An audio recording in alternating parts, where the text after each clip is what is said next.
Detik waktu terus berjalan, berhias gelap dan terang, suka dan duka, tangis dan tawa, tergores bagai lukisan. Seribu mimpi, berjuta sepi, hadir bagai teman sejati. Di antara lelahnya jiwa, dalam resah dan air mata, ku persembahkan kepadamu, terindah dalam hidupku. Meski ku rapuh dalam langkah, kadang tak setia kepadamu, namun cinta dalam jiwa hanyalah padamu. Maafkanlah bila hati tak sempurna mencintaimu. Dalam dada ku harap hanya dirimu yang bertata.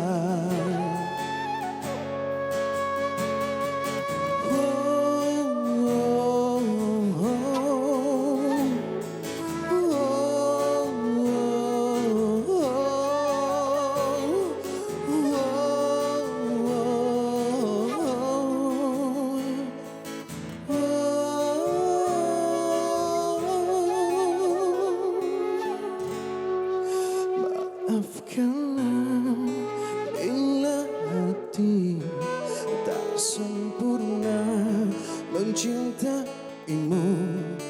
Dalam dada ku harap hanya dirimu yang bertata.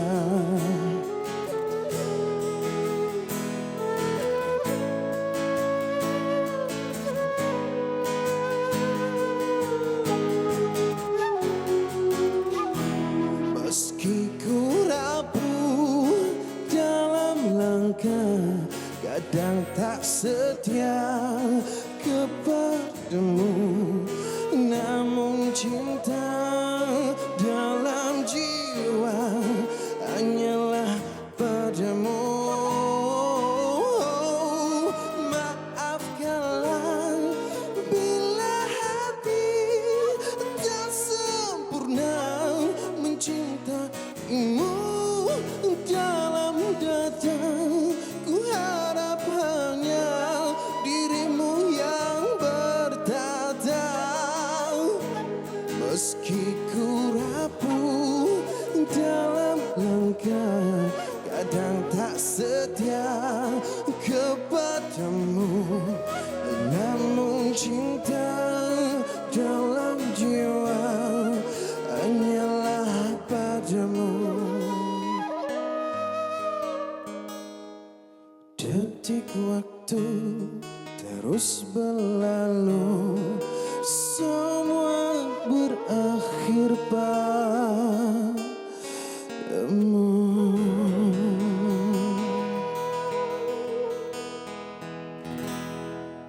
Baiklah, tadi kami jadi band. Terima kasih memberikan persembahan yang cukup, orang kata, meruntun jiwa lah. Ya, syahdu sikitlah pagi ni kan. Ya, terima kasih telah bersama mereka sebentar lagi. Kami menjadi band yang menggerakkan seniman Muslim Riyadul Jannah. Apa pun, Assalamualaikum dan selamat pagi untuk anda semua. Kembali kita di MHI pagi ini bertemankan saya Fitri Yahya. Saya Sofia Nur Salihatun. Dan saya Fazli Fuad hari ini menemani anda dan diharapkan anda dalam keadaan yang sihat ya, sentiasa di samping orang yang tersayang. Dan kita perlu tahu tentang COVID-19 ini semakin hari semakin membimbangkan. Betul. Ya, setiap hari semakin membimbangkan. Dan apa yang membimbangkan hari ini adalah hari ini merupakan takwim persekolahan bermula hari ini untuk pelajar tingkatan 1 hingga 4. Dan mungkin ada pelajar, ibu bapa di luar sana yang mungkin mengambil cuti hari ini untuk menghantar anak-anak mereka ke sekolah. Dan pastinya kita melihat peningkatan daripada dulu, kita melihat 2 digit sekarang ni. Setiap hari kita melihat peningkatan bukan sahaja di kalangan warga asing tapi juga yang lebih ramai sebenarnya adalah warga tempatan. 15 kes semalam sahaja dan pastinya ini memberikan salah satu peringatan yang cukup besar. Adakah kita terlalu selesa dengan keadaan sekarang sehingga kan kita melihat kalau kita keluar ada sahaja mereka yang keluar ni tak pakai pelitup muka, tak menggunakan sanitizer dan sebagainya. Jadi ini antara salah satu perkara yang perlu kita betul-betul rasa bimbang kerana peningkatan ini menunjukkan bahawa kita telah mula alpa. Dan kita melihat kepada banyak fasa-fasa yang telah pun kita lalui. Bermula dengan March, dengan PKP sehinggalah kepada PKPP sehingga Ogos nanti. Dan itulah dia. Sebab kita ada harinya kita mencatat kosong jangkitan tempatan. Sebabkan mungkin ramai yang selesa dan menganggap ini semua telah pun berakhir. Tapi perjuangan ini sangat panjang sebab ada kluster yang diwujudkan. Dalam tempoh yang sesingkat ini pun ada lebih 10 kluster telah pun dikenal pasti yang melibatkan banyak pelbagailah. Semua ini melibatkan parti, kemudian ada kluster yang melibatkan warga emas dan juga kita bimbang ada gelombang lain. Sebab kita dalam keadaan amat mengharapkan supaya ekonomi dapat kembali rancak, dapat dibuka semula dan amat sedih sekiranya terpaksa kita lakukan perintah yang lebih ketat selepas ini. Jadi tanggungjawab untuk semua di sekolah, di pejabat, di pasar raya, di semua tempat sekalipun untuk memastikan SOP yang dilaksanakan dengan cemerlang. Dan juga kita juga cukup khawatir kerana di Sarawak sendiri, di Kuching kita melihat diwawarkan oleh KKM sendiri gelombang kedua. Jadi ini menunjukkan bahawa kita memang tidak boleh selesa dan pastinya saya juga ingin tekankan sedikit walaupun kita melihat sama ada peningkatan di kalangan warga asing ataupun warga kita, warga tempatan sendiri, kita tak seharusnya melihat ini antara yang menjadi indikasi kita selamat. Kerana kita tahu warga asing ke tempatan ke kita semua adalah manusia dan asalkan terdapatnya jangkitan dalam negara kita, kita masih belum dalam keadaan yang boleh kita rasa selamat. Ya, apa yang boleh saya simpulkan di sini mungkin pada permulaannya disebabkan kes jangkitan yang berlaku dekat Malaysia ini adalah penularan kes import. Disebabkan itulah mereka rasa tak apalah kes import. Tapi kalau kita lihat kebelakangan ini, kalau kita lihat kes aktif dan juga kes keboleh jangkitan sekarang ini semakin hari semakin meningkat. Tahukah anda, sedarkah anda bahawa sekarang ini kita telah pun ada 130 kes keboleh jangkitan itu. Ianya merupakan satu kes yang agak banyak berbanding pada 9 Julai lalu cuma 63 kes. Dan sebab itulah kerajaan Malaysia melalui MKN dan juga KKM bermula 24 Julai kepada mereka yang mungkin datang ke Malaysia, untuk mereka warga asing yang sebelum datang ke Malaysia 3 hari sebelum itu mereka harus melakukan swab test di negara masing-masing dan apabila datang ke Malaysia mereka tidak boleh lagi kuarantin di rumah kerana pihak kerajaan, NADMA, KKM dan juga MKN sebenarnya akan menyediakan stesen dan juga pusat kuarantin khas untuk mereka bermula 24 Julai nanti. Dan ketika kita membaca MHI pagi ini dilaporkan ada 15 juta kes yang sedang bergerak. Statistiknya semalam saya baca jumlah sekian. Tapi dalam masa sehari saja berlaku peningkatan 360,000 kes. Ini juga melibatkan pelbagai negara lah dengan jumlah kematian mencecah 618,413 orang. Yang cukup pantas. Kita harap harga ini akan segera berakhir walaupun perjuangan ini sangat panjang, memerlukan masa yang cukup kuat sebab banyak pihak sedang berusaha untuk mencari vaksin dan sebagainya. Okey, tapi di Malaysia kita tetap kena teruskan apa yang dirancang dengan pematuhan SOP yang sangat ketat, sangat teliti, guru-guru yang dedikasi. Dan sahabat kita Fariha juga hari ini bertugas untuk menyantuni anak untuk menghantar anaknya yang darjah 2 di sekolah. Assalamualaikum, selamat pagi Fariha. Waalaikumsalam. Selamat pagi Sofia, Fatin juga. Siapa sana? Afat? Ya. Selamat pagi. Fatin. Okey, lokasi sebelah saja di Taman Tun. Okey. Macam mana melihat suasana sekeliling dengan adanya berbulanya selepas 4 bulan anak tak sekolah, hari ini hari yang pertama, macam mana? Baik, hari ini saya tak ada masalah. Alhamdulillah, anak saya 6 pagi sebab malam tadi dah cakap dah ni kan. Hari ini akan bukanya persekolahan. Jadi 6 pagi dia bangun macam biasa. Cumanya nak ingatkan balik kebiasaan baharu yang kita perlu bagi tahu mereka, pemakaian topeng muka, hand sanitizer dan juga tisu basah yang perlu dibawa. Dan yang perlu diingatkan pula bagaimana tugas guru-guru di sekolah kebangsaan TDBI 1 contohnya. Minggu sebelum buka sekolah mereka dah berkongsi pelbagai informasi dalam WhatsApp group ibu bapa bahawa banyak SOP yang telah diletakkan dan perlu diikuti dan diingatkan, antaranya kalau boleh bawa bekal makanan daripada rumah sendiri. Kalau misalnya ibu bapa tu tak ada masa untuk buat bekal, contohnya kan kalau ada ibu bapa yang bekerja awal pagi kan. Jadi guru-guru ni dah dah buka order makanan. Contohnya macam hari ni kan 22, 23, 24 hari bulan kan. Dia dah letak dah menu untuk 22 guru akan order daripada kantin. Contohnya hari ini nasi putih dengan ayam kicap. Jadi dia letaklah siapa yang nak order letak nama kat situ. Esok macam bihun Singapura. Jadi memudahkan juga untuk ibu bapa yang bekerja. Tak perlu mungkin ada masalah untuk sediakan bekal daripada rumah kan. Jadi mereka dah ada lah menu-menu tertentu. Bayaran dia dikenakan RM3 untuk satu menu. Dan juga diingatkan juga kepada ibu bapa mengenai pemakaian topeng tu, bagaimana perlu mengingatkan pada anak-anak jarak kan sosial dengan kawan rakan-rakan. Sebab pastinya kalau murid-murid sekolah rendah kan, mereka kan kalau jumpa kawan-kawan pastinya kita takut mereka lupa. Dan pagi tadi macam biasa jalan agak sedikit susah untuk nak masuk tu. Cumanya kita lihat peraturan telah diletakkan. Sebelum nak masuk di sebagai sekolah, kena beratur dulu masuk dan suhu diambil. Dan saya lihat di dalam tu guru-guru dah meletakkan macam mungkin tahun 1 kat mana, tahun 2 kat mana. Untuk mengelakkan daripada mereka tu takut jarak kan, jarak sosial tu. Itu dia. Dan juga cabarannya bukan hanya sebelum pergi sekolah tapi juga selepas balik ya. Kena pastikan kena bersihkan tangan. Kemudian kalau ada yang naik bas tu memang mencabar sebab nak pastikan penjarakan itu. Kadang-kadang dalam kelas memang dah ada penjarakan tapi nanti berjumpa di luar nak menunggu ibu bapa ambil tu, kembali bertepuk tampah, kembali main-main. Dia depan muka kita, dia nampak muka kita kan.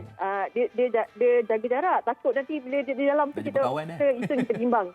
Dan kita mengharapkan kita bukanlah yelah, guru antara individu yang paling dekat di sekolah kan, tapi kita faham bagaimana dengan jumlah gurunya nak memantau anak-anak kan. Kalau satu kelas tu kita tahu ramai kan. Kita mengharapkan jugalah anak-anak kita ni dengar juga cakap. Sebab tadi sebelum keluar daripada pintu kereta tu saya cakap, okey, ingat tak apa yang Umi cakap pagi tadi kan. Dia kata okey, dia sebutlah sesuatu macam mana saya tunjukkan jarak sosial tu bagaimana, jangan sentuh rakan-rakan. Dan kalau lihat di sekolah tu pula, sebenarnya kan ada pintu pagar depan dan juga belakang, tapi untuk kali ini mereka hanya buka pintu hadapan sahaja. Maknanya untuk memantau lah pergerakan keluar masuk kan. Itulah. Okay, kita doakan Nufail pun memang menjaga SOP dan mungkin boleh jadi contoh kepada kawan-kawannya di sekolah. Terima kasih Fariha. Okey, Sofia, Fetri dan juga Fadli. Selamat bertugas semua. Baik, terima kasih. Cik baik. Saya pula petani baru mula. Perasaannya macam mana? Itulah, memang anak saya memang tak sabar nak sekolah. Cuma itulah dia kata kena betul-betul jaga, kena ada pemantauan. Sebab dia tak dapat lagi gambaran macam mana. Betul. Sebab bila ada sesi 2 sesi ni terus susah. Yang mungkin yang abang-abang kakak yang atas ni akan keluar. Peralihan tu memang cabar jugalah ya. Okey, tapi tempat tu ada penggiliran. Tak bukan semua hari pergi sekolah. Ya, ada hari dia berjadual lah. Sebab Kementerian Pendidikan memperkenalkan 3 model, iaitu model sesi pagi, petang dan juga ada model penggiliran. Itu bagi sekolah yang kelasnya pelajarnya ramai kan, tetapi kelasnya agak terhad. Jadi akan ada model penggiliran. Kita harap guru dan juga bapa kekal kuat kerana ini adalah pastinya permulaan tak ada pilihan, yang cukup bagus. Kena kuat. Okay, baik, kita teruskan lagi Syai bersempatkan penerbit Falik Khamis hari ini dengan paparan di Berita Harian. Perketat semula kawalan. Wajib semula kuarantin 14 hari di pusat ditetapkan kerajaan kepada warga Malaysia, warga asing yang pulang dari luar negara. Juga polis akan ambil tindakan tegas dan tiada sebarang amaran ataupun nasihat kepada yang ingkar prosedur operasi standard SOP, perintah kawalan pergerakan pemulihan. Pusat berlibelah juga dibenarkan menghadkan jumlah pengunjung ke dalam premis bagi memastikan penjarakan sosial. Dan PBT diarah tingkatkan pemantauan ke atas kelab malam, pub ataupun gantung ataupun tarik lesen jika dikesan beroperasi. Laporan lanjut di halaman yang ke-5 dan ke-6 dapat saya tinjau. Okey, antara lain kita juga melihat bahawa bila berakhirnya PKP ni, orang sedang dalam mindset untuk membayar semua keperluan tahu. Ini termasuklah membayar keperluan penting seperti kereta, rumah dan sebagainya. Okey. Tapi mengikut Datuk Seri Sembawang Sabri Yaakob sebagai Menteri Kanan Keselamatan, polis juga tidak lagi memberi amaran dan nasihat terhadap mereka yang ingkar SOP kerana kes semakin meningkat dan ketidakpatuhan dalam kalangan masyarakat berlaku kerana menganggap tiada undang-undang dilaksanakan. Sebab dulu kalau kita keluar pada bulan 3, bulan 4 memang sana sini ada polis, ada tentera. Dan kita pun rasa berjaga-jaga, tak boleh ke sana ke sini. kena ada surat kalau nak pergi kerja pun. Tapi sekarang semuanya bergantung kepada self, diri sendiri. Itu yang paling mencabar. Jadi sebab sekarang ni pun memang tak ada lagi penerbangan keluar, melainkan student yang disahkan sebelum ini kalau ada keperluan pelaburan. Kalau misalnya kata nak meninjau peluang pelaburan, memang ada yang dibenarkan masuk. Dan malah kalau orang luar datang ke sini untuk pelancongan kesihatan pun kena pulang segera selepas tamat rawatan. Baik. Jadi hanya urusan rasmi sahaja. Walaupun dilaporkan dalam pelancongan kesihatan ini menurun sebanyak 70% sebab ketiadaan pesawat yang masuk ke negara. Okey, itu tentang tinjauan semasa dan juga ketegasan kerajaan untuk laksanakan undang-undang. Betul. Jangan kita lupa yang sekarang ni frontliners atau barisan hadapan adalah kita sendiri. Itulah tanggungjawab kita. Saya teruskan dengan perkongsian di News Straits Times. Ini tertera di halaman yang pertama, yang utama. Make mask a must. Experts urge the government to make the wearing of the mask mandatory in line with the reintroduction of stricter measures such as compulsory quarantine at centres for those returning from abroad. Dan halaman di nombor 2 dan nombor 3 mengatakan bahawa terdapatnya cadangan mewajibkan pelitup muka dan dikongsikan bahawa terdapat juga badan organisasi yang menyokong sentimen ataupun cadangan yang diberikan oleh Perdana Menteri Yang Berhormat Tan Sri Muhyiddin Yassin untuk mungkin mencadangkan satu penguatkuasaan di mana kalau kita melihat ramai lagi orang kita yang tidak mematuhi, tidak memakai pelitup muka, maka wujudnya satu keperluan untuk satu akta atau peraturan memastikan bahawa kita mempunyai disiplin yang tinggi.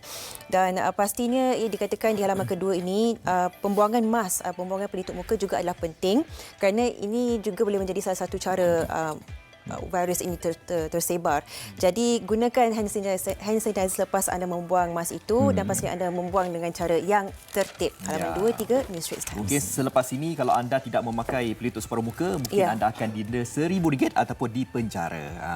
Kan kita masih lagi akan membuat pemantauan dari semasa ke semasa.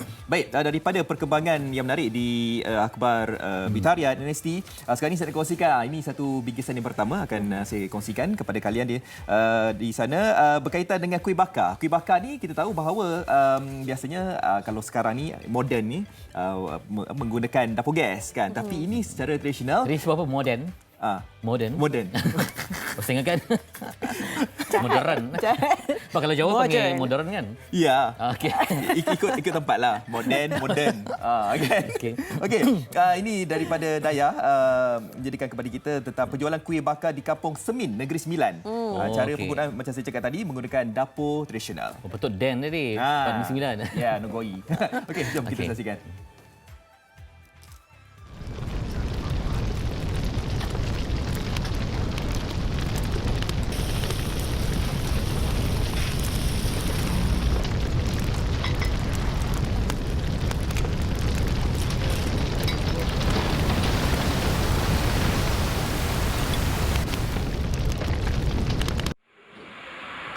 Kampung Semin, Negeri Sembilan menjadi tumpuan penggemar kuih tradisi Melayu, makwa kuih bakar. Muhammad Zaidi Abdul Latif, 35 tahun atau mesra dengan panggilan Zaidi, menjadikan penjualan kuih bakar menggunakan dapur tradisional sebagai salah satu keunikan yang ditawarkan kepada para pelanggan. Kuih ni dibakar dengan oven dengan kaedah moden ni dah banyak kan. So kita terfikirlah nak menyambung warisan kuih tradisi yang dah hampir pupus lah. So itulah kita buat secara tradisional menggunakan dapur kayu dan sabut dan tempurung. Bagi proses adunan pula, sebanyak 30 kg santan beserta 600 biji telur digunakan untuk menghasilkan 80 kg adunan pada setiap hari. Resepi ni daripada mak saya dan diturunkan kepada isteri saya lah. Tapi kita ada membuat sedikit modification lah di atas cara-cara kita menyediakan tepung tu lah. Kita tak mengikut cara tradisional yang kita dapati agak lambat. Anak jati Negeri Sembilan ini turut melakukan proses pembakaran menggunakan sabut kelapa serta kayu lemban dan kayu rambutan bagi menaikkan aroma pada setiap kuih yang dibakar. Inilah rutin harian Encik Zaidi pada setiap hari di mana sekurang-kurangnya dalam masa satu hari Encik Zaidi akan membakar lebih kurang 300 ke 400 biji kuih bakar ini. Dan saya boleh katakan keadaan di sini sangat panas. kerana terlalu dekat dengan api. Dan sebentar lagi saya akan cuba merasa bagaimana setelah kuih ini siap dibakar. Tidak dinafikan, teknik pembakaran dan penjagaan api juga memainkan peranan penting dalam memastikan tekstur kuih yang lembut dan beraroma wangi. Setelah dibakar selama hampir 15 hingga 20 minit, kuih ini akan dikeluarkan, tetapi ketelitian haruslah diutamakan bagi memastikan setiap kuih ini tidak pecah. Ini saya akan mencuba rasa bagaimana kuih ini apabila terus saja dikeluarkan daripada dapur tradisional ini. Saya cuba Kak boleh? Okey. Bismillahirrahmanirrahim. Oh, panas. Tak apa, saya ambil sikit je. Okey.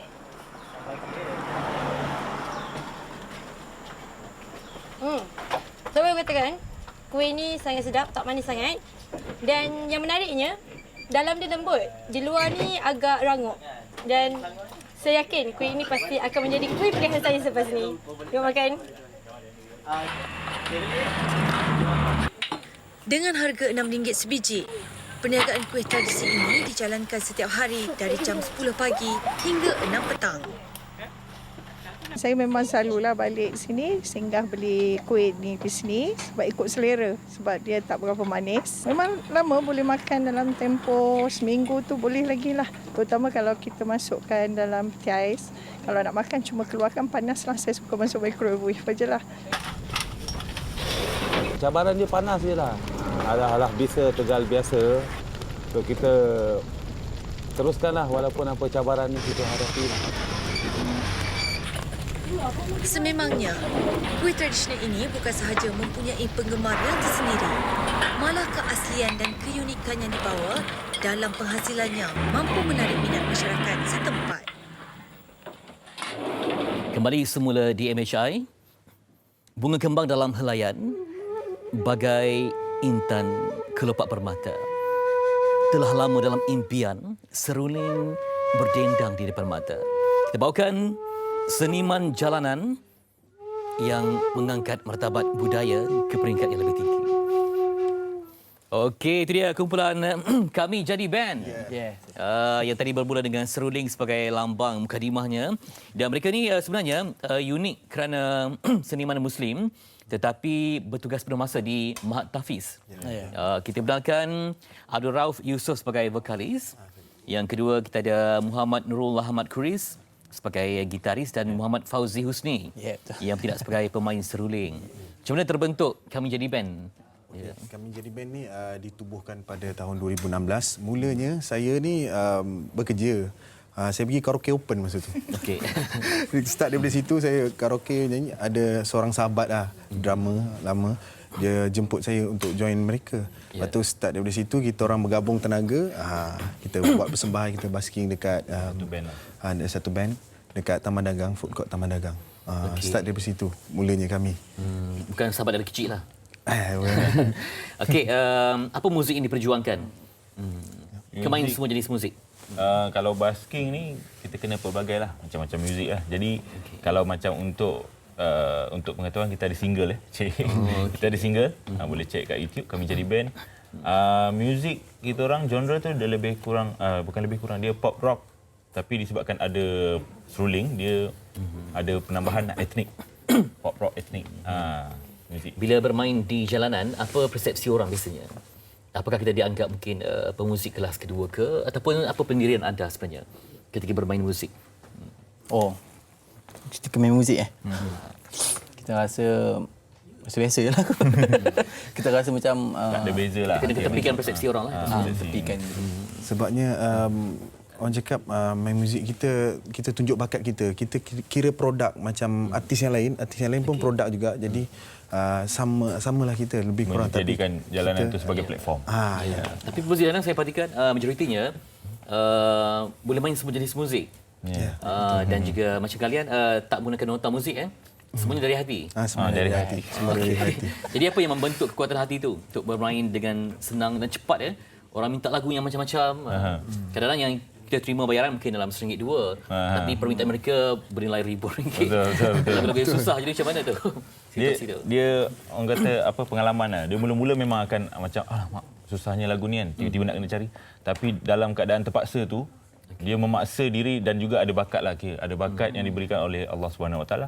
Dia jadi lebih, orang kata apa, bila kita passion, dia akan datang dengan sendirinya, dia cepatlah. Dia bergantung pada pengalaman juga. Tadi saya lihat macam seruling kan. Banyak jenis ya. Ini bawa. Apa perbezaannya? Kenapa kita bawakan ke depan sikit tu?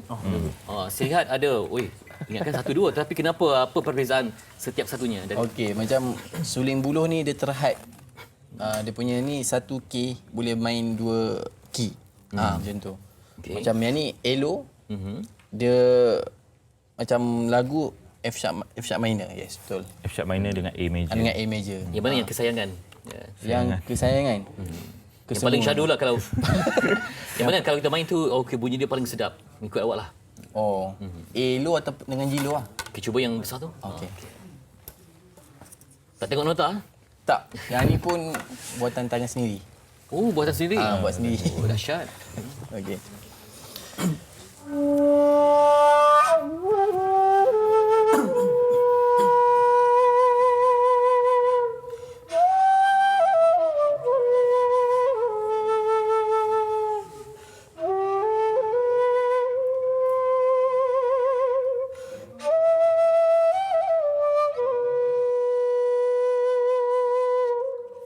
Seperti memanggil pulang bertemu ibunda.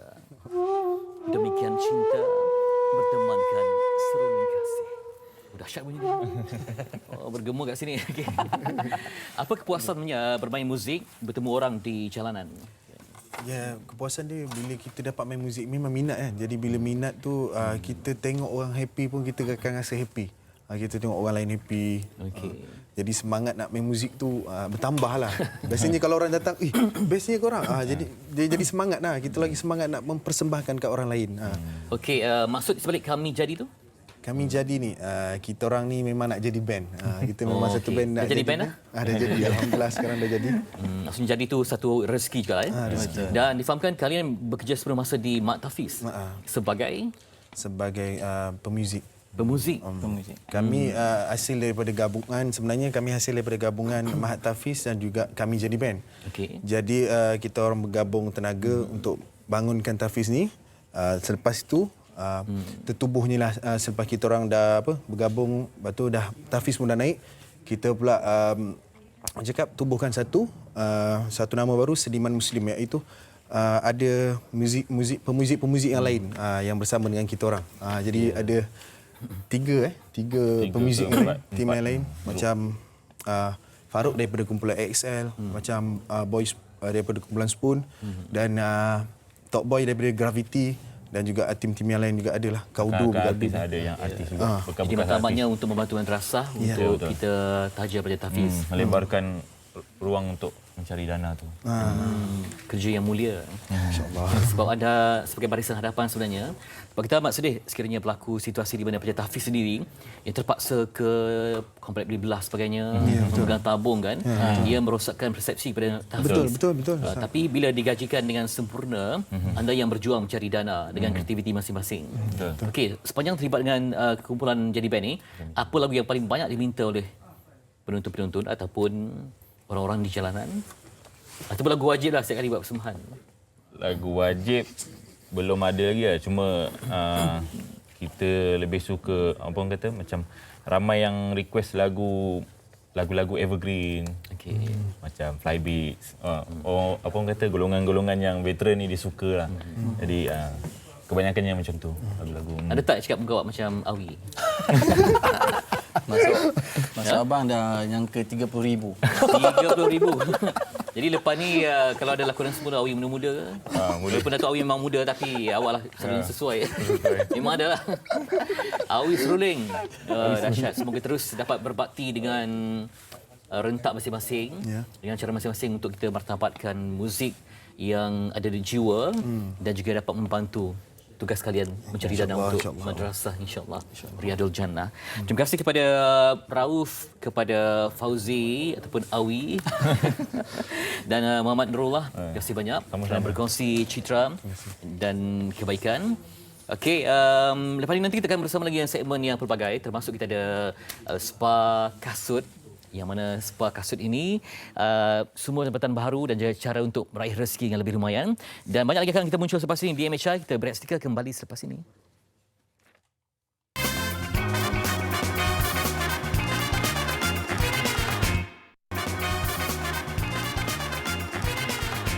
Baik, terima kasih kerana masih setia bersama kami di Malaysia hari ini. Dan hari ini sebenarnya Fad, kita nak mencari ataupun melihat apakah jenis kerjaya yang boleh membantu kita untuk mencari pendapatan yang lebih. Betul. Ianya bergantung kepada kita punya minat dan juga apa yang kita adalah bakat. Kadang-kadang bakat ni kita tidak boleh nampak secara dalam masa terdekat. Bakat ni kadang-kadang bakat tu tak ada, tapi kalau kita polish insya-Allah lah kita boleh jana pendapatan. Contohnya seperti mana yang polish kena polish. Macam kita lah pengacaraan kan. Ada orang mungkin tak ada bakat dalam bidang pengacaraan tapi bila polish kan mungkin boleh jadi pengacara yang hebat. Baik, ini dia Sofia, kita dah dapat saksikan, inilah dia antara kasut-kasut Sofia. Jangan macam tu. Dah. Okey, ini antara kasut pelanggan yang mana mungkin mereka tidak berkesempatan untuk membasuhnya sendiri, tetapi jangan risau sebab ada perkhidmatan spa kasut sekarang ni. Betul. Yang bersama kita hari ini Muhammad Izzat Zainuddin. Assalamualaikum. Waalaikumsalam. Selamat pagi. Selamat pagi Sihat juga. Sihat lagi. Sihat lagi. Sihat lagi. Alhamdulillah. Okay, Izzat, berapa lama dah Izzat ni buat spa kasut ni? Izzat dah 2 tahun lah buat benda ni. 2 tahun 2 tahun bang. Awal-awalnya kan, apa yang membuatkan Izzat rasa ini adalah satu kerjaya ataupun bisnes yang boleh mendatangkan pendapatan yang bagus untuk Izzat? Okey, bagi Izzat punya rates hanya RM25 hingga RM35. Tapi bila satu orang bawa 5 pasang kasut, dekat situ dah 100 lebih. Wow. And then for second person pun akan buat 3 pasang kasut. And just dalam sehari boleh dapat RM300 macam tu lah. Itu yang buat Izzat macam, baik buat benda ni kan ada masa sendiri. Itu basic, kalau rajin lebih lagi. Betul Kak. Itu secara mungkin kadar minimumnya lah kan. RM300 boleh dapat dalam masa sehari. Sebenarnya lah. Dan difahamkan juga Izzat sebelum ini merupakan salah seorang chef di hotel 5 bintang. Kan? Jadi beralih arah untuk buat spa kasut. Adakah disebabkan pendapatan yang Izzat kongsikan tadi itu sikit sebanyak mungkin menukar profession sebagai cuci kasut? Macam itulah sebab Izzat perlukan masa sendiri. And then nak ada juga gaji masa tu. Dan Izzat rasa benda ni lah sebenarnya. Starting daripada buat rumah ke rumah saja. Tapi bila mendapat lebih sambutan, Izzat macam kena ada kedai sendiri. Baik. Jadi katakan ini pasif dan aktif dan pasif income pada ketika itu. Alhamdulillah bagi Izzat sendiri dah jumpa orang kata passion ataupun sesuatu yang Izzat betul-betul boleh commit. Okey Izzat, sementara kita berbincang ni, mungkin Izzat tunjuk kepada kita. Sebenarnya bukan susah ataupun susah sebenarnya. Dia kena ada benda yang betul je lah sebenarnya. Peralatan tu kita kena ada lah. Okey, contohnya kalau kita nak cuci kasut ni kan, dia kena ada proper berus lah. Macam apa yang kita pakai, berus yang daripada plant punya fiber tau. Dia ala-ala cactus macam tu, dia bukan berus biasa. Baik. Dan dia sesuai untuk semua benda lah. Apa yang kita buat selalu, kita akan letak solution. Lepas tu kita celup balik dan kita terus sental dia. Dan untuk cara kita nak cuci kasut ni kadang mengikut kepada material yang digunakan betul juga kan? Betul. Kiranya macam lain permukaan, lain berus yang kita gunakan. And then bila dah kering, bila nak keringkan dia lap, and then jangan jemur kat matahari. Itu silap orang selalu. Jangan jemur kat bawah matahari. Betul. Untuk semua jenis kasut Ya, dia boleh merosakkan gam kasut lah sebenarnya. Okey. Baik, jadi kalau misal kata mereka ni tak hantar ke spa kasut kan. Jadi mereka lepas cuci kasut tu, jadi cara untuk mendapatkan pengeringan kasut tu bagaimana? Selalunya kita akan pakai air dry sajalah. Kita ada mesin khas untuk keringan kasut. Dia tak terlampau panas sebab tu dia akan menjaga kasut sebenarnya. Tak macam keringkan guna matahari lah sebenarnya. Okey. Jadi terpulang pada material kasut dan pastinya tak ada kimia ataupun apa-apa ubat yang digunakan? Betul, sebab produk yang kita gunakan dia low pH and then di base pun coconut oil. Wow. Dia bukan macam sabun organic biasa lah. Dia memang delicate untuk semua material sebenarnya. Okey, Izzat, kita nak faham sebenarnya ramai ketika PKP ni yang kehilangan kerjaya mereka, yang mungkin dalam keadaan yang merangkak lagi nak cari pendapatan dan sebagainya. Jadi bagi Izzat, apa yang Izzat boleh sampaikan kepada mereka yang mereka faham yang sebenarnya menjadi seorang pemilik spa kasut ataupun spa kasut ni adalah satu bisnes yang orang kata boleh kekal lama? Okey, bagi Izzat, semua benda yang korang nak buat, jangan setkan dia sebagai part time, setkan dia sebagai full time. Bila kita set as full time, kita akan buat bersungguh-sungguh benda tu. Lepas tu ialah setiap orang akan ada satu kasut kan, secara logik semua orang akan hantar kasut. Itu saja. Dan siapa nak belajar boleh datang dekat Net & Brush, kita orang akan ajar for free saja. Ada juga lah. Ada je. Ajar siapa yang mungkin nak bermula Betul. perniagaan ni? Ada yang orang segan tapi sebenarnya dia curi-curi tanya. Padahal kalau dia tanya betul-betul kita boleh ajar je sebenarnya. So, tak boleh segan-segan lah tanya awak. Betul sebenarnya. Okey, baik. Dari segi mungkin kita lihat dari segi pendapatannya mungkin saya boleh kategorikan sebagai agak lumayan juga kan Sofia kan? 300 sehari. Okey Agak lumayan juga lah kan. Mungkin di sebalik sisi lain mungkin kita tidak sedar mungkin ada cabaran yang tersendiri Izzat dalam mengendalikan spa kasut ni. Cabaran je memang banyak tapi tak apalah, kita fokus dekat salah satu customer punya kasut lah. Sebab semua kotor tak boleh hilangkan sebenarnya. Ada separuh saja yang boleh hilang tapi kita terus terang cakap ada yang boleh hilang, ada yang tak boleh hilang. Itu je lah, kita tak nak bagi harapan yang penuh dekat customer sebenarnya kan. Okey. Itu. Ya, awak jujur lah dengan pelanggan. Sebenarnya. Baik. Selain daripada kasut, apakah barangan lain yang boleh dispakan oleh Okey, Nail and Brush kita ada tim untuk buat bahagian topi. Topi yang kemek kita boleh bentukkan balik. Kita juga ada buat handbag and then kita buat free wallet cleaning. Free wallet cleaning and then bulan ni kita bagi perempuan cuci kasut for free. For this month. Bagusnya jadi wanita sebenarnya. Jadi saya banyak kasut saya. Siapa yang sneakerhead tu, anda faham lah kalau kita banyak kasut ni dan kita sibuk ni sebenarnya. Kita tak ada masa nak mencuci kasut. Jadi sebab itulah saya rasa spa kasut ni sangat membantu orang ramai lagi untuk menjaga apa yang ada ni. Jadi dari segi pelanggan-pelanggan yang ingin mendapatkan perkhidmatan Izzat sendiri, bagaimana? Adakah mereka menghubungi Izzat untuk Izzat ambil dekat rumah atau bagaimana? Okey, first korang follow Nail and Brush punya Instagram. And then kat situ ada banyak detail kita punya lah, location semua. In case nak ada collect kasut, contact je kita akan collect kan. Dan kita akan pulangkan balik selepas 3-4 hari macam tu. Ada tak benda yang macam sebelum ni Izzat dah kongsikan boleh cuci kasut, beg kan, topi. Ada tak selama 2 tahun ni pengalaman yang mungkin tak dapat dilupakan? Mungkin pengalaman lucu ke? Pelanggan suruh cuci apa ke, ada? Pengalaman lucu adalah customer dia cakap kenapa kasut dia lokal bila nak pick up. Dia nak try untuk macam cakap kasut dia ori sebenarnya hantar. Padahal kasut yang dia hantar tu lokal tapi dia try untuk dapat ganti rugi daripada kita. Tapi nasib baik assistant ada ambil gambar sekian kan semua. Dia cuba nak dia tipu cuba pula untuk dapat ganti rugi dalam 1,000 lebih macam itulah. Sebenarnya. Okey, Izzat, kita nampak kan sebenarnya bagi mereka yang nak mendapatkan inspirasi lebih sikit. Mungkin dia nak belajar kat rumah, mungkin nak belajar kat YouTube tapi nak belajar kat Izzat dulu kan ni. Kita nampak ada beberapa berus yang berbeza. Jadi ini untuk apa, kasut ke apa ke? Okey, dia senang sebenarnya berus yang keras untuk permukaan yang keras. Berus permukaan yang lembut dia kena pakai berus yang sedikit lembut. Okey. And then yang lembut pakai yang ni. Yang betul. keras pakai yang ni. Ya, macam jadi, contoh tapak. Sofia nak cuba ke? Saya nak cuba sebenarnya. Okay. Jadi untuk yang sedikit ni bagaimana? Ini lembut. Ini contoh kasut yang sudah dicolorkan balik lah. Ni dia punya before, ni dia punya after. Kita dah colorkan balik. Jadi kasut yang warna dah luntur pun boleh dapatkan boleh refreshkan balik. Sekiranya saya nak cuba macam antara berus ni. Kita cuba pakai span ni. Sofia cuba celup and then just sental saja. Dia senang. Itu air biasa saja. Ni air biasa tapi dah ada campur sedikit sabun lah. And then Sofia cuba sental, kotor tu hilang dah sebenarnya. See? Tak, dia terpulang kepada span yang digunakan macam mana? Betul. Dia just macam ibarat cap pemadam lah. Okey, Sofia sental dia akan hilang. Jadi kalau kita yang ada kat rumah kan, nak dapatkan perkhidmatan Izzat mungkin agak jauh kan. Jadi kalau dekat rumah sendiri, mungkin Izzat boleh kongsikan macam mana caranya untuk membasuh kasut dengan menggunakan peralatan yang ni? Okey, sebenarnya Izzat pun kena tahu kasut apa yang korang nak cuci sebab lain material, lain cara dia. Just DM je kita. And then kita akan ajar. Sebenarnya. Ada jual ke peralatan ni dekat ni? Ada juga. Boleh datang ke kedai kita walk in untuk beli. And then Sofia just lap dia. Baik. Dah bersih. Wah, dah bersih dah. Awak nak cari staff baru ke? Boleh nanti. Belum ada. Tepi.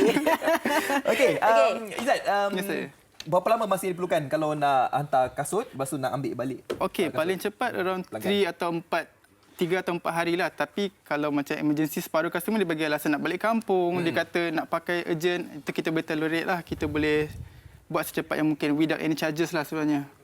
Separuh tempat dia akan kenakan charge kan untuk nak cepat servis apa semua, tapi kita tak adalah, selagi boleh kita tolong, kita tolong. Okay. Terima kasih ucapkan meluangkan masa, memberikan inspirasi kepada anda yang mungkin melihat ini salah satu cara untuk meluaskan lagi pendapatan kita. Betul. Dari segi mungkin kita lihat agak senang kan, mudah. Tapi kadang-kadang kita ni kat rumah menggunakan peralatan yang salah. Berus yang salah, material kita tahu ni kulit kan. Kita guna pula yang kasar, rosak, cabut belakang tu kan. Jadi ilmu tu penting walaupun kita lihat macam senang saja nak cuci kasut, tapi ilmu penting. Jadi anda semua yang mungkin nak dapatkan segala informasi, maklumat tentang sepak kasut ni boleh hubungi Izzat. Terima kasih Izzat. Sama-sama. Makan masa bagi memberikan inspirasi untuk mereka yang mungkin menjadi perdebatan melalui sepak kasut ini. Dan selepas ini kita akan terus memberikan inspirasi kepada anda. Kita melihat pula bagaimana fotografi udara adalah hobi yang sangat menguntungkan selepas ini di Malaysia hari ini. Ya.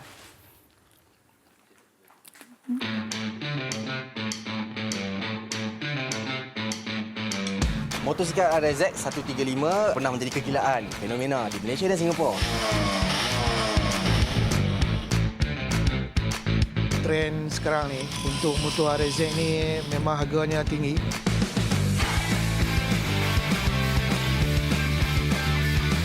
Yang boleh jadi mahal ni sebab barang dah tak ada.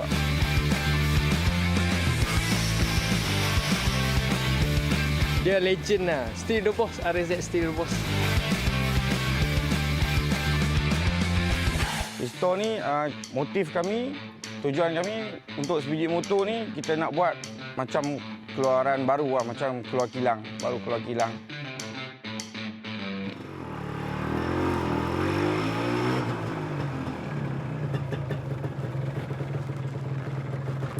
Motosikal RZ 135 pernah menjadi kegilaan dan fenomena di Malaysia dan Singapura satu masa dahulu. Motosikal keluaran tahun 1985 ini kini kembali diminati peminat-peminat ataupun generasi muda. Tapi berlaku kesukaran apabila pengeluar menghentikan pengeluaran motosikal ini. Dan hari ini, jangan risau, saya telah jumpa satu bengkel yang berupaya untuk membaik pulih motosikal ini seperti keadaan asal semasa dikeluarkan di kilang suatu masa dahulu. Di mana bengkel tu?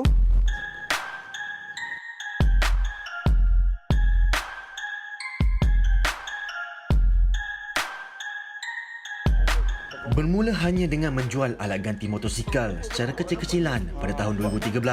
Kini, Wan Putra boleh berbangga apabila perniagaan yang diusahakannya, WP Garage, berjaya menjadi salah satu pusat baik pulih motosikal utama di Malaysia.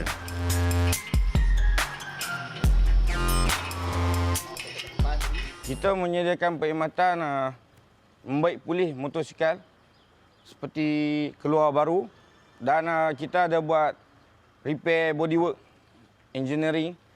Macam body yang accident kita center balancing balik. Yang body yang sebab body RZ ni dah lama kan. Dia mana yang reput tu kita boleh buat balik macam condition asal. Bertempat di kepala batas Pulau Pinang, pelanggannya datang dari seluruh pelosok negara.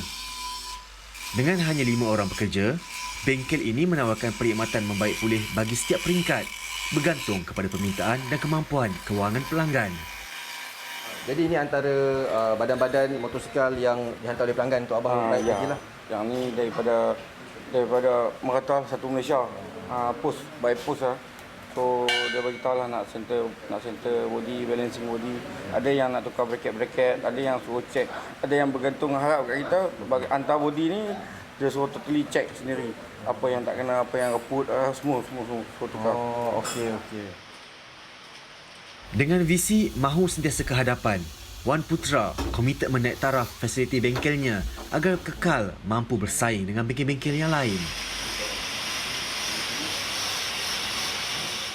Antara proses yang dilakukan di bengkel ini adalah proses pembersihan. Ini adalah casing ataupun pendakap yang belum dibersihkan. Cat dia semua masih ada lagi. Tapi menggunakan mesin yang dimiliki oleh bengkel ini dinamakan proses sandblast. Proses sandblast. Jadi dia akan tanggalkan semua kotoran dan cat-cat asal.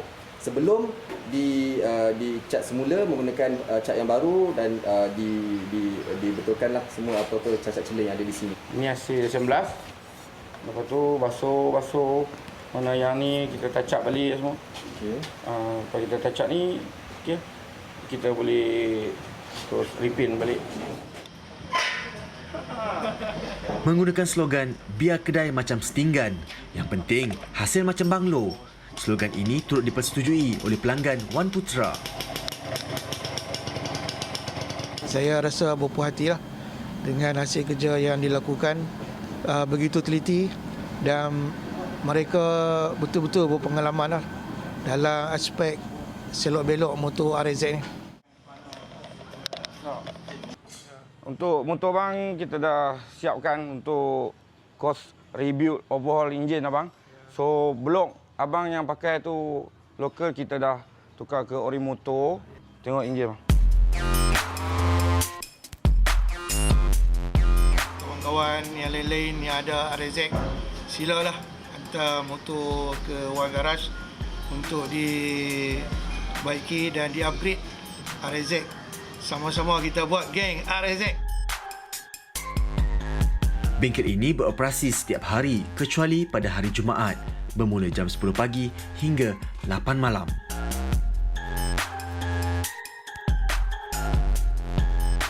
Ni semua barang pulba yang dulu orang dah abaikan, orang dah tak nak pakai dah. Tapi sekarang semuanya ni sama ada menunggu giliran untuk dibaik pulih ataupun yang telah dibaik pulih tak jual no.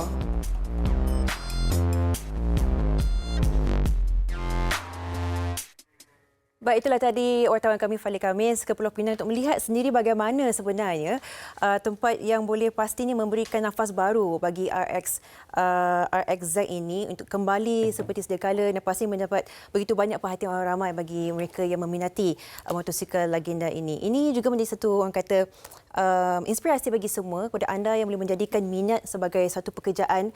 Dan bercakap berkenaan minat menjadi pekerjaan ini juga antara kita ingin kongsi kepada anda fotografi udara. Pastinya satu hobi yang boleh mendatangkan keuntungan yang cukup besar. Dan bersama saya hari ini Encik Nazariza Muhammad, seorang juru foto udara yang banyak pengalamannya dan banyak juga gambarnya telah pun dilamar daripada syarikat-syarikat daripada seluruh dunia. Apa khabar?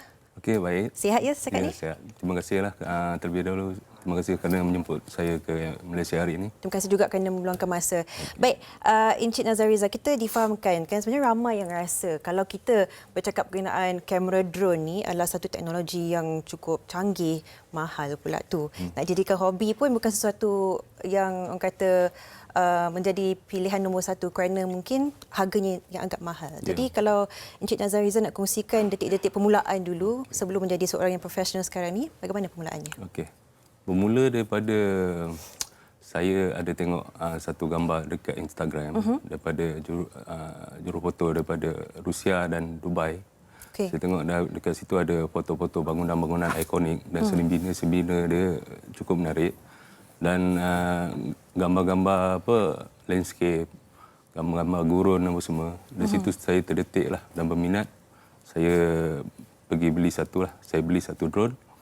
Dan dulu berharga dalam 2,000 lah. 2,000 dan daripada situ saya mula jimpung. Okay, pada masa pada ketika itu drone yang berharga RM2,000 tu orang kata asas lah, basic ya. Betul. Okey, tapi dapat juga mendapat feel-nya untuk membelajar. Saya banyak refer daripada negara luar punya gambar macam mana dia ambil seni fotografi udara ni dengan dia punya subjek dia macam mana, dengan dia punya teknik-teknik ambil gambar lah. Dan dari situ juga saya terdetik untuk mempromosikan negara kita. Sebab negara kita pun banyak tempat-tempat yang menarik. Betul. Dan boleh mempromosikan pelancongan negara Malaysia. Dan buku ini pula? Okey, buku ni saya dapat gambar saya ada dalam ni lah, telah diterbitkan dekat California, Amerika Syarikat. Wow. Dan gambar saya telah terpilih salah satunya. Kalau boleh kita buka, kita tunjukkan kepada kamera. Ini adalah satu gambar yang telah pun dipilih. Ya, dipilih untuk semua seluruh dunia. Okay. Dan gambar saya terletak sini. Di sini. Okay. Menara Berkembar Petronas. Bangga tak? Bangga tak? Inilah sebenarnya yang kita ingin tampilkan daripada satu detik yang menghargai hasil kerja orang lain di Dubai. Lihatlah bagaimana pencapaian anda sekarang. Ini Eyes Over the World, the most spectacular drone photography. The most spectacular drone photography. Ini satu orang kata penghargaan yang cukup tinggi boleh dikatakan kan. Adakah pernah terdetik boleh sampai pencapaian sebegini? Saya tak terdetik dalam bidang ni, memang saya tak sangka lah. Sebab saya pun biasa share gambar dekat Instagram saya lah. Biasanya. So daripada situ saya boleh share daripada seluruh dunia.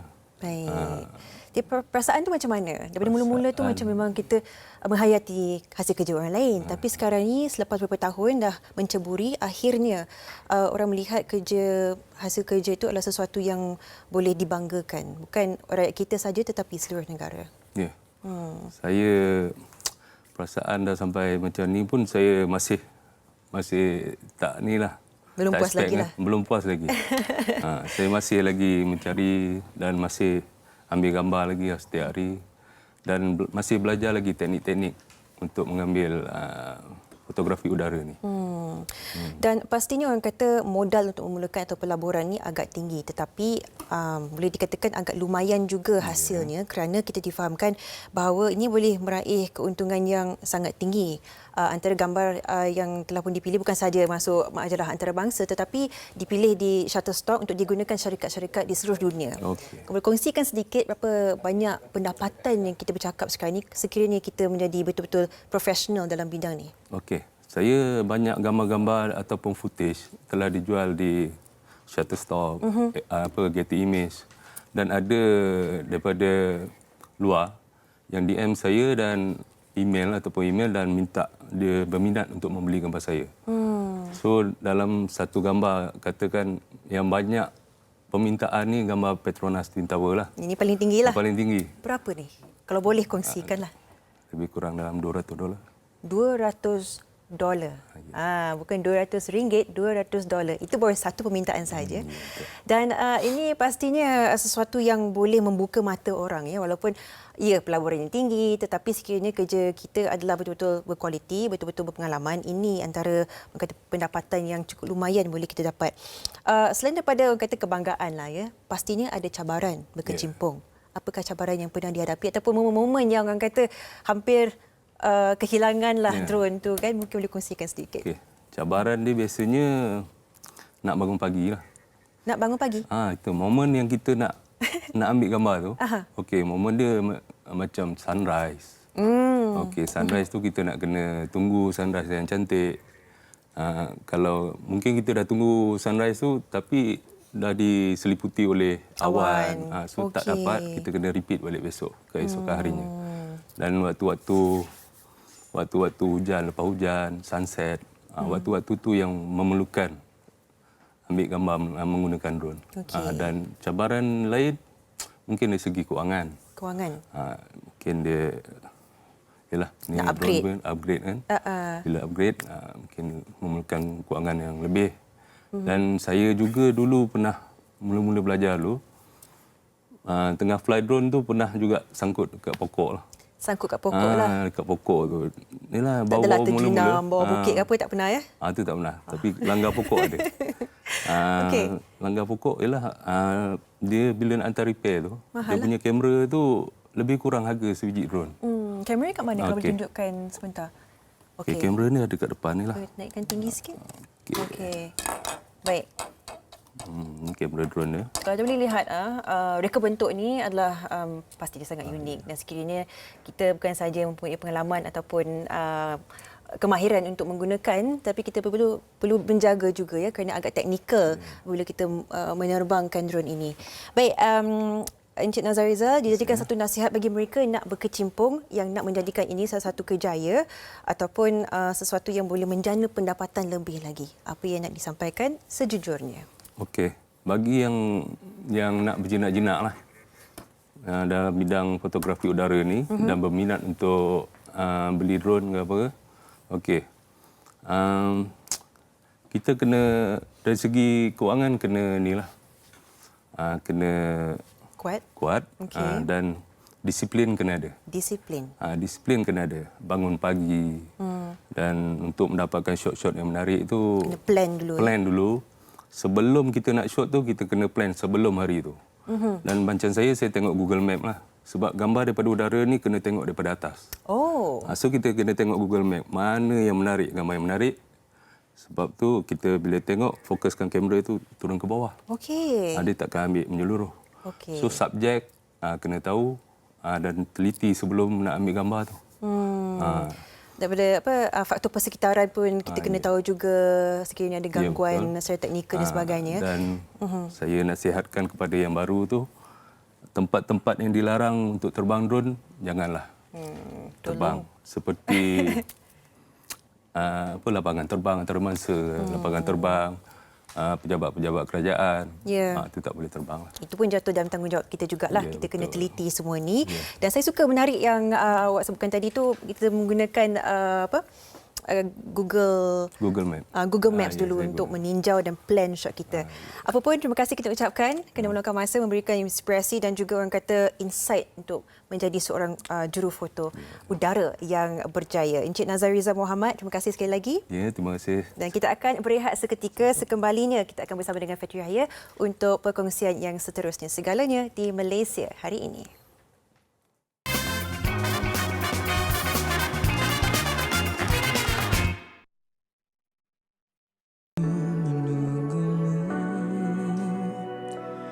Ketika kau dalam gelisah, waktu kau dalam rebah, dan akulah yang selalu di sisimu.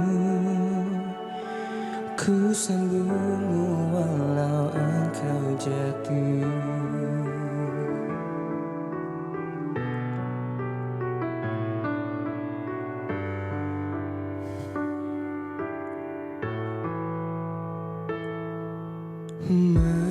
Menantikan kamu bagai bulan jatuh ke bumi hanya dalam mimpi. Saat kau melukakan, namun ku tetap setia mencintamu tanpa kata. Begitu berat ku fahami kamu. Akulah yang selalu menunggumu. Ketika kau dalam gelisah, waktu kau dalam rebah, dan akulah yang selalu di sisimu. Ku sambutmu walau engkau jatuh.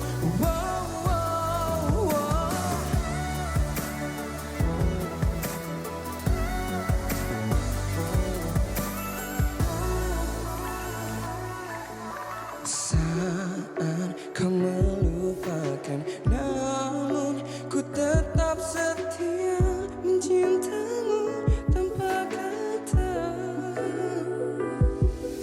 Begitu berat ku fahami kamu. Akulah yang selalu menunggumu.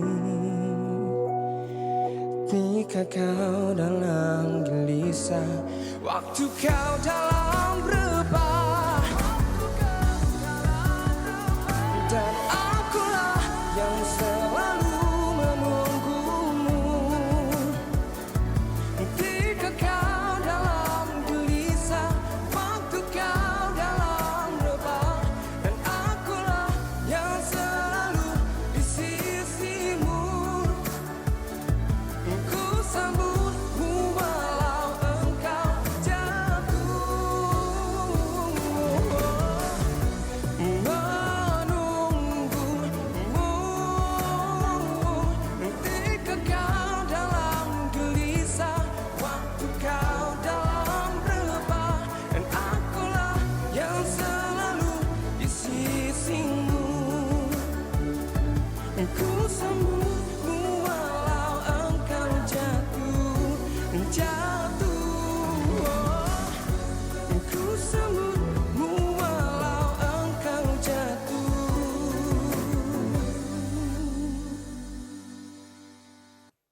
Itu dia penempatan Ahmad Fadlin. Ya, betul ya saya. Okey, kena berlari. Okey, bagaimana boleh bermula dengan muzik? Saya bermula muzik, sebenarnya saya dilahirkan dengan keluarga muzik, musician. Tidak ada mikrofon. Oh, ada mikrofon. Sorry. Terjatuh pula. Tak apa. Okey. Saya bantu pakaikan ya. Okey. Secara langsunglah tugas kita. Alright, Okey, baik. Okey, bersama dengan SRC gini. Betul, bersama dengan SRC. Saya bermula dengan keluarga muzik. Okey. So dari situ dulu saya suka tengok ayah saya pergi jamming dan dari situ saya timbul minat dan saya ada selalu buat cover lah melalui Instagram dan dari situ kakak saya kebetulan dia post saya punya posting untuk saya punya Instagram dan kebetulan salah satu staff SRC adalah kenalan kakak saya. Okey. Dan dari situ diorang start notice dengan saya lah. So dari situ bermulanya saya dalam sampai dilamar SRC ya, jadi betul. artis. Okey, baik, muzik yang bagaimana diperjuangkan? Sebab sekali dengar tadi macam iriras muzik seberang ya. Jadi ciptaan siapa lagu ni? Ya. Ciptaan oleh Abang Zain ataupun dikenali dengan Abang Zimi Sofas kita. Okey. So sedap lagu Zimi. Okey. So lagu ni dia bergenre pop sebenarnya. So saya memperjuangkan genre pop lah kat sini. Okey. Baik, ada beza tak kalau kita menyanyi, anak-anak muda kan suka menyanyi di laman sosial. Ya. Kemudian bila kena buat persembahan langsung di pentas yang besar, mungkin debaran berbeza kan? Betul. Apa cabaran dan yang dah awak rasakan? Cabaran dia adalah boleh dikatakan kita punya waktu pagi ni suara kita ni susah nak betul-betul masak. Okey, tadi nyanyi masak ke tak?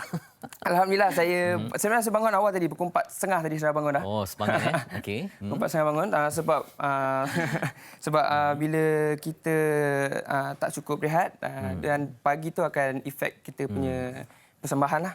Ya, jadi waktu bila awak rasa nyanyi betul-betul wow, malam ke petang ke? Saya sebenarnya lagi suka nyanyi pada waktu malam lah. Waktu malam? Waktu malam. So around dalam 8 hingga 10 tu saya rasa kita dah cukup fresh dan tu kita dah cukup warm dekat situ. Oh, tadi sebut memang keluarga muzik. Jadi memang tak ada masalah, memang di rumah pun banyak kelengkapan muzik lah maksudnya. Dekat rumah saya boleh katakan ayah saya adalah musician pemain gitar. Dan pernah jadi masuk mana kumpulan ke? Betul. Dulu ayah saya kumpulan kalau tu dalam era 80-an 90-an kumpulan finalis. Oh, ya ke? Ya, betul. Lahar Cinta. Betul. Ya Allah, lagu kegemaran saya. Okey, baik. Jadi tak ada cubaan untuk kembali mempopularkan lagu tu? Ada pernah cover tak lagu tu? Ada. InsyaAllah. Sekarang ni saya dengan ayah saya tengah buat mini project lah. Mini project. Maybe nak come back dengan lagu yang top tu lah. Yang lagu Lahar Cinta. Tapi lagu tu version tinggi baru lah. Kan? Ya, betul. Okey, baik. Apa cabaran bila dah masuk dalam bidang ni? Sebab orang makin kenal kan? Berbandingkan laman sosial, mungkin lebih ringan kan? Tapi sekarang ni mungkin anda akan berdepan dengan gosip, berdepan dengan pelbagai cabaran. Jadi, apa persediaan ke arah tu? Persediaan dia sebenarnya kita kena sentiasa tempuh lah sebenarnya. Cabaran ni bukan dalam dunia seni saja. So kalau kita dekat luar pun kita still ada cabaran-cabaran. So dekat sini kita kena kuatkan semangat dan terus hadapi cabaran tu dengan tabah lah. Sekarang ni dah ada ujian belum dalam bidang muzik? InsyaAllah sekarang buat masa sekarang ni Alhamdulillah tak ada lagi. InsyaAllah kalau ada saya cuba atasi tak dengan berminat ya untuk masuk pertandingan ke? Reality? InsyaAllah itu kalau ada peluang rezeki saya nak masuk dan diizinkan saya masuk ke dalam tu, insyaAllah saya akan masuk. Okey, klip video di belakang ni, di mana lokasi? Lokasi ni adalah di PJ, iaitu di tempat lori parking. Parking lori sebenarnya, lori parking. Apa simboliknya? Ya, sebenarnya dekat sini, dekat situ adalah satu tempat yang macam yang boleh tengok dekat belakang ni adalah lori sebenarnya, tapi kita dah set upkan jadikan dia macam stage kat situ. So kita gunakan dekat sini dan ada satu lagi tempat dekat parking lot. Ni dekat parking lot. Okey. Jadi image apa yang Fali nak bawakan? Sebab nampak image yalah, tadi saya kan penyanyi dari seberang. Okay. Image mana yang dibawa? Sebab awak masih lagi remaja kan? Betul. Dan masih lagi muda. Okey. Image saya lagi suka image yang boleh dikatakan santai.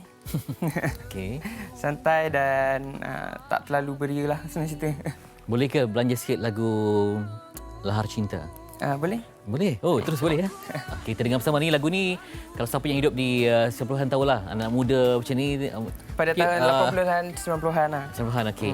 Kita dengar sikit mungkin pada penonton yang perasan lagu ni. Sebab lagu ni memang popular masa tu. Okey, sikit Falin. Walaupun engkau tiada, namun cintamu terasa membendung rinduku sejak dulu hingga kini. Ya, betul bang, Seliong. Itulah suara tak sedap pula kan. Okey, nak bersaing susah tak? Sebab sekarang ni anak muda yang sezaman semua awak ni memang tengah top kan? Betul. Dapat kita sebutkan nama seperti Hakim Rusli, Luman Faiz contohnya. Jadi macam mana nak bersaing sesama mereka tu? Itu lah seperti yang kita tengok sekarang ni, ramai yang penyanyi-penyanyi muda yang hebat kan. Okay. So saya perlu bersaing dengan dorang, bersaing sihatlah. So daripada dorang tu saya belajar. Saya terus lagi belajar supaya insya-Allah satu hari nanti maybe saya akan dapat satu pentas bersama-sama dengan dorang. Okey, selamat berjaya untuk anda. Alhamdulillah, insya-Allah. Cuba tanya lagu tajuk lagu tadi. Tetap setia. Tetap setia. Betul. Okey, nanti tetap setia dalam lahar cinta. Okay. Lahar cinta. Selamat berjuang untuk Fadlin. Terima terus kasih. sukses. Alright, Alhamdulillah. Dan nanti kita akan keluar sebentar untuk meninjau kenakan nasi dagang dan juga menu Kelantan dari bot kita. Kita berehat seketika, kembali selepas ini.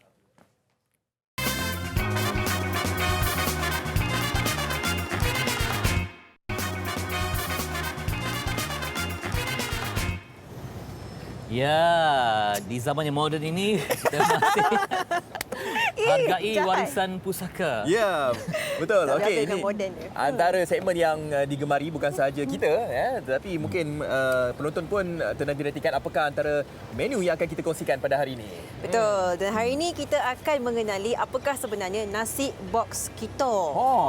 Itu dia. Apakah itu? Bunyi Kelantan ke? Bunyi Kelantan ke? Kita kena adapt. Kita kan moden. Kita ingin perkenalkan di sebelah kanan saya Encik Muhammad Azri Muhammad Nur, pemilik restoran, juga dikenali sebagai Box. Dan juga Encik Muhammad Badrin Muhammad Ali dan Encik Adnan Latif, juga chefnya. Khabar? Alhamdulillah sihat. Sihat ya, Alhamdulillah. Baik, hari ini kita nak berkenalan dengan menu yang biasa kita makan setiap hari, menu-menu Kelantan ataupun pada timur yang sedap. Okay, hari ini sebetulnya tanya bagaimana boleh bermula dengan perusahaan restoran? Kita bermula sebenarnya kita adalah makanan-makanan Kelantan ni adalah kegemaran kami lah. Okay. Jadi partner saya ni Chef Adnan adalah adik ipar saya. So dia yang dah lama ajak saya sebenarnya untuk bergabung dalam perniagaan ni. So selepas MCO tu saya rasa macam tergerak hati pula untuk join dia. So kita tubuhkan restoran Box kita. Box kita. Jadi untuk mereka yang berada di sekitar Lembah Kelang, untuk yang tercari masakan berasaskan Pantai Timur, boleh datang kat Box kita lah. Apa yang istimewanya sebenarnya makanan dekat Pantai Timur ni? Kebiasaannya kita ni makanan Kelantan ni kadang manis. Itu persepsi lah kan. Dari segi pemahaman orang Kelantan sendiri bagaimana?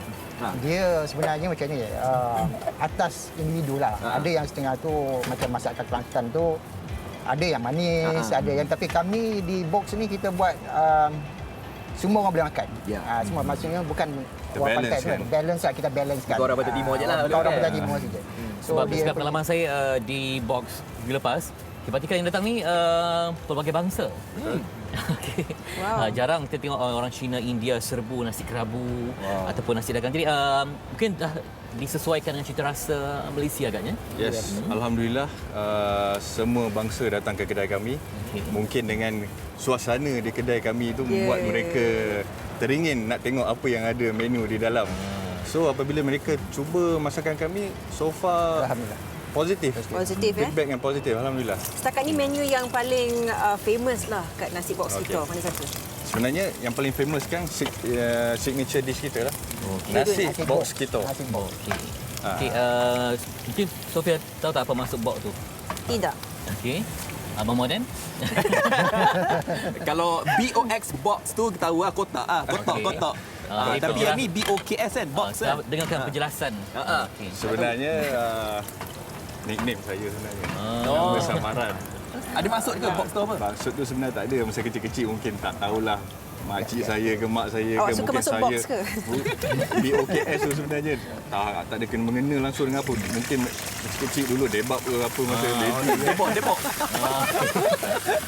Yang nak kecil-kecil orang panggil box. Okey, Mungkin tapi orang itulah ingatkan dia. box tu Ketan Kelantan tapi bukannya, tapi nama pemiliknya. Bila dia gabung dengan kita tu nampak macam cantik rasanya kan. Okey. Baik, chef. Chef tengah masak apa tu? Ini bahan-bahan yang kita tumis. Ya. Kita dah masukkan bawang Holland yang kita dah potong. Bawang Holland. Okey, kita masukkan buah pelaga. Buah pelaga. Okey, kemudian kita masukkan daun ketumbar yang kita sudah blend lah. Chef ramai yang keliru antara sup dengan ketumbar. Sama ke beza? Beza. Daun sup, daun sup sebenarnya kita buat untuk potong-potong je. Daun ketumbar ni kita boleh blend, kita boleh potong. Tapi kita ambil kita punya special ingredient sebenarnya daun ketumbar dengan akar je. Yang kita ambil akar ni. So akar ni yang sebenarnya yang buat nasi box kita tu special. Baik. Baik, kalau Kelantan korang rasakan dia pedas ke tak? Kelantan. Tak berapa pedas sangatlah, biasa-biasa je lah. Berbanding dengan masakan dari Negeri Sembilan, moden lah. Tapi yang ni dia ada cili hijau. Mana? Okey. Kalau awak makan macam mana?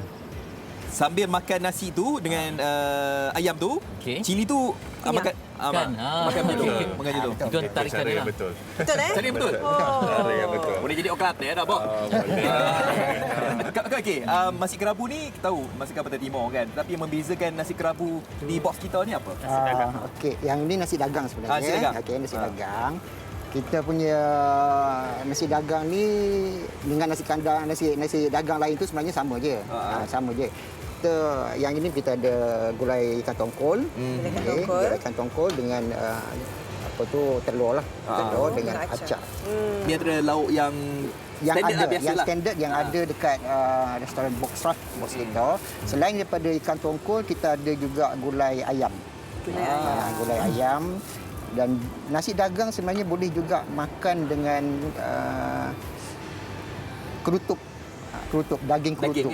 Kalau orang Kelantan kata tu daging kerutuk lah. Daging ataupun daging buku besar. Daging besar, daging kerutuk. Daging kerutuk. Kerutuk. Boleh juga Maaf, makan. saya nak belajar tu saya tanya. Sofia, kalau menjadikan yang mana awak akan makan dulu? Makan dulu apa? Saya akan cuba nasi dagang dulu. Daging dulu. Daging dulu. Kenapa nasi daging? Sebab kita nak dapat nasi dagang yang pure, yang sedap kat Kuala Lumpur. Kat Kuala Lumpur ni susah sikit. Kita boleh belik dah nak belajar bahasa Kelantan Suka ikan kan. Ikan ke apa? Saya biasa makan ayam lah. Tak, kalau ikan kenapa awak jadikan Suka tak makan ikan? Saya tak dapat makan ikan. Tak makan? Okey. Ikan apa yang paling melazatkan kalau dengan nasi dagang? Untuk nasi dagang ikan tongkol lah. Ikan tongkol ataupun orang Kelantan panggil ikan ayur. Ikan ayur. Ikan ayur lah, sedap lah ikan ayur. Okey, kita beri peluang kepada yang Sofia, yang mana dia nak rasa kakak kita yang moden-moden ni. Moden-moden ni. Boleh. Apa kakak kita? Tadi dah nasi dagang kan? Okey, apa boleh boleh saya cuba pakai ni? sudu dan garpu? Ya, silakan. Okey. Terima kasih. Sama. Baik. Kalau kita nak merasai keenakan sesuatu makanan, dia punya kuah tu pun kita kena rasa tanpa nasi. Kebiasaannya lah kan. Okey. Tapi ini rasalah dengan nasi bagaimana? Bismillahirrahmanirrahim. Chef takut dia. Apa dia nak cakap? Kalau saya letak kuahnya sikit saja, tapi lemak rasa nasi dagang tu. Nasinya. Nasi dia memang naik. Walaupun wanita Lemak urban dia. kan, tapi mencintai warisan. Okey. Abang moden. Okey. Okey. Ni Sofia dah rasa. Okey, ni nasi box kita. Kalau box satu kita. set ni berapa ya ni? 10 ya setengah. 10 ya setengah. Dia mesti makan dengan Cuba tanpa dia dulu. Nasi itu pun dah sedap. Sedap try nasi dulu. Cuba nasi je dulu. Okey, tak apa. Nasi dulu. Okey, bismillahirrahmanirrahim. Lama fikir tu. Tak terkata. Oi, dia punya respon tu. Penggemar makanan dia rasa lebih daripada 5 saat tau. Dia tak ada terus rasa. Betul. Kelemakan nasi tu begitu terasa sekali di bahagian belakang lidah. Wow, maksudnya? Maksud dia sedap tu. Dan Saya betul kali orang cakap Awak cuba makanan macam tu. Okey, Petri Yahya. Petri Yahya. Awak makan cili je kan? okey. Dia rasa dia kena rasa dengan kuah. Tapi saya kena ada benda ni macam mana? Saya gigit tak apa? Gigit lu. Tapi lepas ni orang tak boleh makan lah. Tak apalah, Tak apa, ada banyak cili lagi yang tu. lain. Anji. Tapi betul nasi dia pun dah sedap ah. Belum lagi yang kuah. Oh, dia nasi lah muas. Memang ramai yang order kadang-kadang dia nak nasi je. Nasi? Dia order nasi saja Oh, kadang-kadang. tanpa nasi lepas ni. Macam mana Fitri Raya? Macam nasi Arab kan? Dia sebenarnya Dia nak cuba boleh? combination nasi Arab, nasi biryani, nasi itu kita combine sekali lah. Oh, gabungan antara kita ni. gabungan. Sebenarnya kita punya secret recipe lah kat situ ada sikit campuran Betul lah nasi bahan. box kita ni ramai suka. Biasanya kebanyakan kalau menu macam ni, nasi tu dia tak berapa nak lemak, dia tak berapa nak ada rasa. Tapi di nasi box kita ni memang nasi dia Terasa bagi nasi dia, penekanan. Rasa dia memang penting. Macam makan kedui kahwin lah. Saya rasa kedua kahwin. Macam biryani. Lain macam lah awak ni. Okey. Kuahnya dia. Baju nasi dagang bukan? Lebih kurang lah ni. Memang cari tadi dalam tu. Tengok lebih kurang. Match lah. Warna. Okey, dia memang simple kan tapi dah macam cukup lengkap Dia lah. simple aja. Ayam, nasi dengan cili dan kuah dia. Selain daripada ya kadang-kadang penonton ni ada dia tak makan nasi kan. Mungkin ada menu-menu lain yang ada dekat bos kita apa dia? Ada, kita ada laksam. Laksam? Laksam tu menu Kelantan lah. Okay. Laksam, laksa lemak pun ada. Laksa Yang kuah putih tu? Ya, kuah putih tu. Itu pun ada. Mi celup. Mi celup lah. Kalau Maggi ni celup, mi celup. Maggi celup pun semua ada lah. Kerabu-kerabu pun ada? Nasi kerabu, nasi lagi ada lah. Nasi kerabu pun semua ada lah. Macam katakan saya nak nasi box ni tapi saya tak nak makan ayam, saya nak tukar dengan ikan ni, boleh ke? Dia bertukar macam tu boleh? Jadi sebenarnya macam ni. Nasi box sebenarnya kita lebih tekan kepada ayam. Selain daripada ayam, maybe kita akan datang tu kita akan letak, kita akan buat daging. Nasi box daging tu kita buat daging masak hitam lah. Memang bagus. Dan kita akan buat juga kambing. Nasi box kambing. Coming soon insyaAllah. Coming soon insyaAllah. Kalian kena pergi sebab ada satu lagi menu dia. Apa dia? Teh madu. Teh ais madu. Dengan Teh ais madu. Meleleh. Yes, madu meleleh. Okey, tapi ni yang terakhir lah saya nak beritahu. Okey, ni pujian ikhlas ya. Kalau biasa kalau kita makan nasi kita kena makan nasi itu dalam keadaan yang panas. Yes. Kan? Baru dia naik kan. Tapi yang ni nasi sejuk pun. dah sejuk tau. Tapi masih lagi sedap. Itu je. Memang sedap betul kan? Betul. Okey, alhamdulillah. Okey, hari sekali bagi mereka yang dapatkan informasi Facebook ke Instagram ke? Okey, kita ada Instagram, kita ada Facebook, boleh search box kita. Dekat situ semua Kedai ada lah. kat mana ni? Kedai dekat Taman Tun Dr. Ismail, Titidai, sebelah Seri Pentas ya. Ya, dia berjalan kaki. Terima kasih sama kita hari ini berkongsi menu yang lazat, warisan box kita. Okey, dan moga ramai yang akan tertawan dengan menu ini. Kita juga harapkan kepada anda semua hati-hati sebab ni dah memang ada gelombang kedua di Sarawak. Betul. Kita kena jarakkan ada pematuhan pada SOP dengan sebaiknya. Kita lah frontliner, kita lah barisan hadapan, jadi kita semua kena jaga tanggungjawab kita. Betul. Kalau nak ke mana-mana, jangan lupa untuk anda memakai pelitup muka. Bukan letak di sini, tapi pakai dengan betul lah. Ini siaran terakhir penerbit kita, Fadli Kamis. Terima kasih Fadli Kamis. Terima kasih Fadli Kamis. Terima kasih Bali.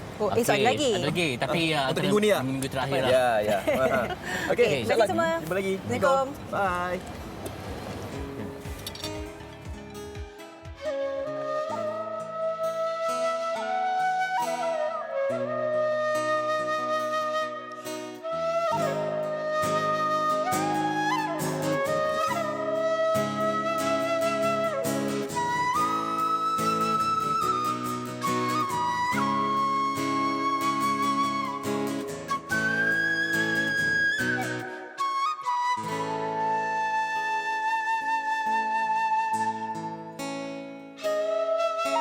Cintaku telah lama padam, jiwaku telah dihancurkan. Malam yang penuh kegelapan melalui badai kehidupan. Cinta pergi hanyut di bawah arus deras, tak sempat untuk menggapainya, untuk merentasi tak berdaya. Harus aku mencari di mana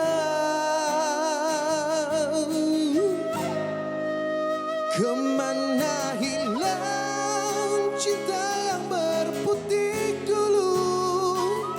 Kemana hilangnya kasih yang ku tunggu?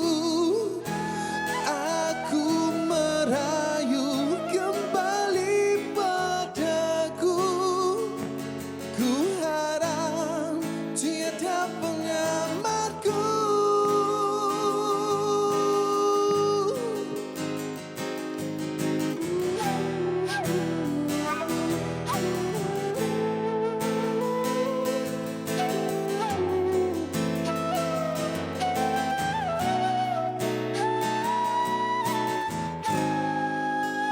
Cinta pergi hanya di bawah arus deras, tak sempat untuk menggapainya, untuk merentasi tak berdaya.